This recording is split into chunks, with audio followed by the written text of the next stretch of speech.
que hay que tener en cuenta es que el capitalismo es un sistema insostenible.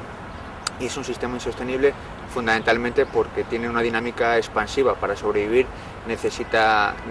aumentar la producción de bienes y servicios para venderlos, y eso es insostenible porque lo hace a costa básicamente de dos elementos. Uno, a costa de los recursos naturales, a costa de la naturaleza, y en segundo lugar a costa de un trabajo que está al margen del mercado. Es decir, esa producción de bienes y servicios no cae del cielo, sino que es una producción que necesita todo el trabajo que se hace al margen del mercado, que fundamentalmente lo hacen las mujeres, todo ese trabajo de reproducción, que no tiene una trama mercantil, pero que sin embargo es completamente necesario para que esa producción mercantil del capitalismo sea posible. Entonces el dilema que tiene el capitalismo es que en ese afán expansivo lo que intenta es mercantilizar todas las esferas de la vida, tanto desde el punto de vista de la vida física como desde el punto de vista de la vida social. Lo que pasa es que a medida que hace eso está socavando los cimientos de su propia existencia, ¿no? Entonces, claro, esto es un sistema insostenible porque genera unos costes sociales y ambientales muy fuertes, los recursos naturales son limitados, y en el caso, por ejemplo, de las relaciones económicas internacionales, pues lo hace a costa, digamos, como 1.000 millones de personas lo hacen a costa del resto del mundo. Y entonces, claro, esas dinámicas expansivas no son factibles, ¿no? Lo cual no quiere decir que no existan sistemas económicos que se puedan organizar sobre otros cimientos. De hecho, si queremos seguir manteniéndonos como especie en este planeta, el otro sistema económico no solo es posible, sino que tiene que ser necesario. Es decir, y sabemos algunas de las cosas, cómo podríamos orientar ese sistema económico. Fundamentalmente hay dos o tres elementos básicos, ¿no? En primer lugar, si queremos seguir produciendo bienes y servicios para satisfacer necesidades de la gente o de la población a nivel mundial, pues tenemos que hacer dos cosas desde el punto de vista ecológico. Uno, producir esos bienes y servicios sobre un flujo de energía que sea renovable, o por lo menos que sea sostenible para las generaciones presentes y las futuras. Y en segundo lugar, tendremos que plantear un sistema económico que sea capaz de cerrar los ciclos de materiales, es decir, que no sea una potente máquina de disipación de energía y materiales como es el capitalismo, y de generación de residuos, ¿no? Entonces, desde el punto de vista físico, lo que tendríamos que hacer básicamente es imitar a la naturaleza, que eso es lo que ha permitido que el planeta se haya mantenido durante millones y millones de años. Imitar la naturaleza es básicamente articular la producción sobre flujos renovables y cerrar los ciclos de energía, los ciclos de materia, es decir, transformar los residuos en recursos que podamos obtener, que podamos utilizar luego para producir más bienes y servicios, es decir, reciclaje y reutilización a gran escala, ¿no? Entonces, eso es lo que no estamos haciendo. O sea, las economías ricas lo que hacen es casi todo lo contrario. ¿Por qué? Pues porque utilizan fundamentalmente combustibles fósiles o energías no renovables para producir bienes y servicios, y en segundo lugar porque sus tasas de reutilización y reciclado de materiales son ínfimas. Entonces, eso no es solo una cuestión desde el punto de vista de la producción de bienes que tienen un carácter fundamentalmente no renovable, sino que lo que hemos hecho en las sociedades actuales, las sociedades industriales, es que actividades que tradicionalmente eran sostenibles, por ejemplo la agricultura o la ganadería, que se articulaban sobre el flujo básicamente solar, como ahora lo que hacemos es inyectarle combustibles fósiles a la producción de alimentos, pues hemos transformado esas actividades que eran antes sostenibles en actividades insostenibles, con lo cual estamos comprometiendo la alimentación de la población humana porque lo estamos articulando sobre un recurso que es agotable, de modo que no parece una decisión muy inteligente que la alimentación de la población humana dependa de recursos que son agotables a escala humana, ¿no? Si el crecimiento de la producción de bienes y servicios ya no parece que sea una alternativa para satisfacer las necesidades de todos, porque los recursos son limitados y los límites están ahí, entonces la otra alternativa que tenemos es redistribuir de forma más equitativa los recursos que tenemos, y por tanto ya estamos hablando de cosas más serias. Es decir, ya no podemos decir que el crecimiento va a resolver todos los problemas, sino que tenemos que hablar de reparto de recursos y también de reparto de costes, y tenemos que ver con qué criterio hacemos eso, ¿de acuerdo? Entonces, lo primero que llama la atención es que cuando introducimos esa reflexión, lo que tenemos que hacer es que básicamente, como 1.000 millones de personas en este planeta, tenemos que reducir nuestro consumo de bastantes cosas. Entonces, para que simplemente otros puedan acceder a recursos que les permitan vivir. Entonces, eso es un elemento, ese elemento de equidad o de igualdad es una pata fundamental de ese otro sistema económico. No hay que confundir una plasmación histórica de una idea que es muy potente con la no validez de esa idea. Entonces, yo creo que ese es un argumento, pues si el socialismo no va, pues fíjate un capitalismo con 4.000 millones de personas con muchas carencias, miles de personas que mueren diariamente de hambre, reparto muy desigual. Si eso significa que el capitalismo funciona, pues que venga Dios se lo vea, ¿no? Entonces, quiero decir que la carga de la prueba funciona en el mismo sentido también para el capitalismo. La globalización neoliberal, como la entendemos, lo hemos entendido en los últimos 30 años, pues creo que la crisis actual demuestra que es una dinámica expansiva de intentar convertir el planeta entero en un mercado en el cual fundamentalmente han operado pues las empresas que operan a nivel internacional, que son las empresas transnacionales. Pues esa es una estrategia que también está abocada al fracaso, ¿no? Sobre todo porque en la actualidad, claro, la situación es compleja y es conflictiva en el sentido de que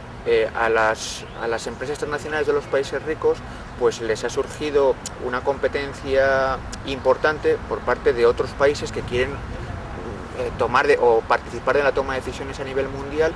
que son economías que están experimentando un crecimiento muy notable y que están succionando una parte muy importante de los recursos a escala mundial, pero que, por ejemplo, China, India, Brasil, pero que no tenemos que caer tampoco en el error de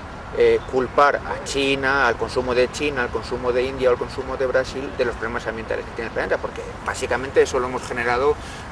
los 800 o 1.000 millones de personas de los países ricos durante las últimas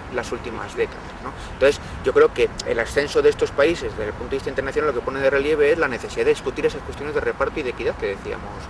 decíamos antes, porque ya no es simplemente que la incorporación de China con los procesos de globalización o de India o de Brasil hace insostenible el nivel de vida de los norteamericanos o de los españoles o de los alemanes. Es que la dinámica o pretender que el nivel de vida simplemente de los españoles o los norteamericanos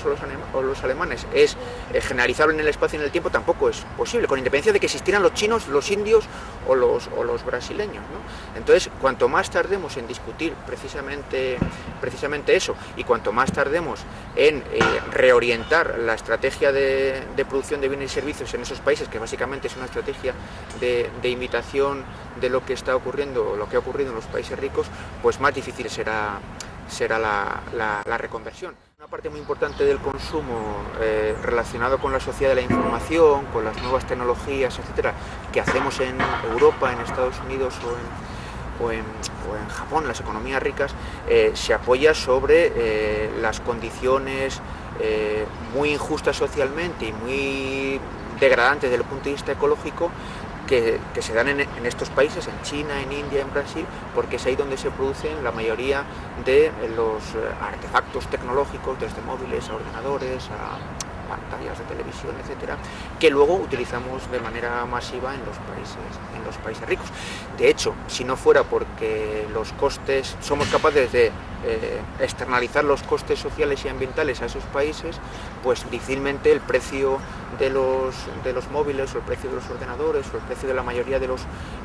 componentes tecnológicos que utilizamos en las sociedades ricas sería el que es. Y seguramente que si el precio de los móviles fuera 5 veces superior al que es en la actualidad, para que los salarios de los trabajadores chinos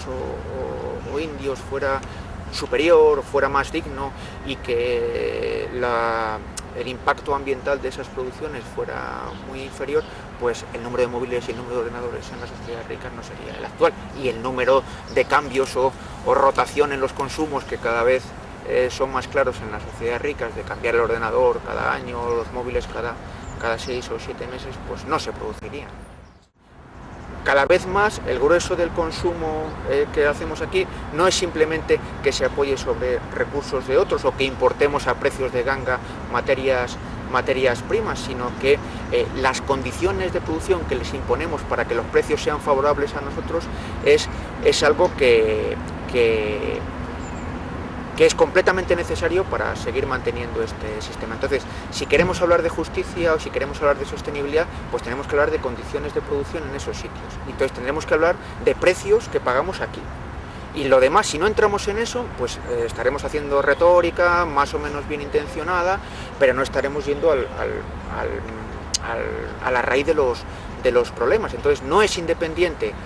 qué consumimos, cómo consumimos o qué producimos aquí de las condiciones en las cuales se desarrollan su labor los trabajadores del resto del mundo y las condiciones de deterioro ecológico que provocamos en esos países del resto del mundo. O sea, no es independiente. Cualquier debate o cualquier reflexión seria sobre esto tiene que coger las dos patas a la vez, porque si no nos estaremos poniendo una venda en los ojos. Lo que está claro es que, por un lado,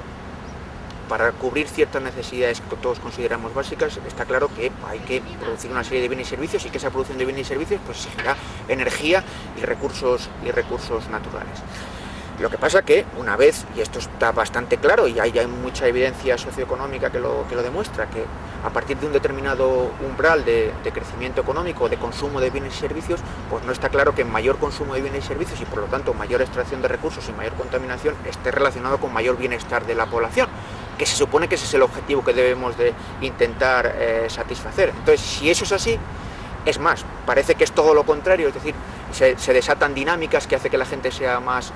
infeliz, pues porque la gente al final trabaja más horas, tiene menos tiempo, el bienestar es una cosa que depende bastante no solo de los bienes que se tienen, sino del tiempo de disfrute y de las relaciones sociales. Entonces todo eso, ese tiempo y esas relaciones sociales, cuando se plantea una carrera de aumentar la renta per cápita para consumir más, pues se quiebran, es decir,